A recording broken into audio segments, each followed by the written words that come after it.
It's Friday, April 18, 2025, and this is 2+ Minutes in the Law and Politics. Have you ever walked the Stations of the Cross? I have many times. Most recently, I walked the Via Dolorosa in Jerusalem, Israel, about this time in 2023. It was just a few months before the most recent war broke out.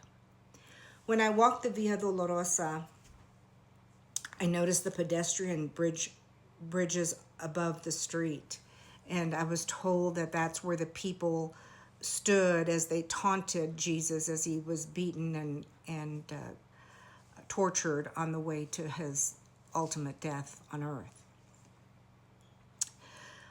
I'm often reminded at Easter time that Jesus was innocent. He was falsely accused and wrongly punished to death.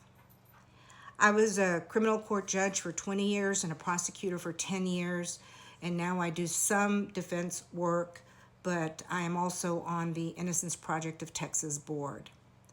I know for a fact that there are people in prison who don't belong there, who were wrongly convicted. That's not speculation. I know it because of the numbers that have been released and the number of cases where there's strong evidence that they're innocent, but it's just not enough to get them out of prison. So when I see those men that have been sent to El Salvador, it really bothers me when I hear people say that they're terrorists or that they're gang members. Because all I want to say is, well, says who? 70% of them or more have no criminal record whatsoever.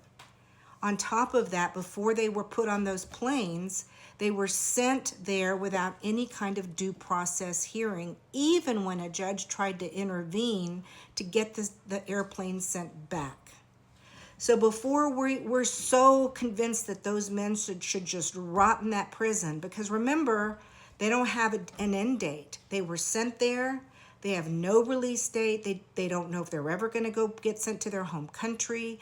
They haven't had phone calls to talk to their relatives. They haven't seen lawyers. And the only one that we know anything about is the one that was seen by that U.S. Senator, I think, yesterday. This is not acceptable. If they can banish these people on nothing, then they can do terrible things to us too, because they're emboldened to get away with it. So I hope you'll join us in protesting. Tomorrow is a day of protest. I hope you'll join us and let people know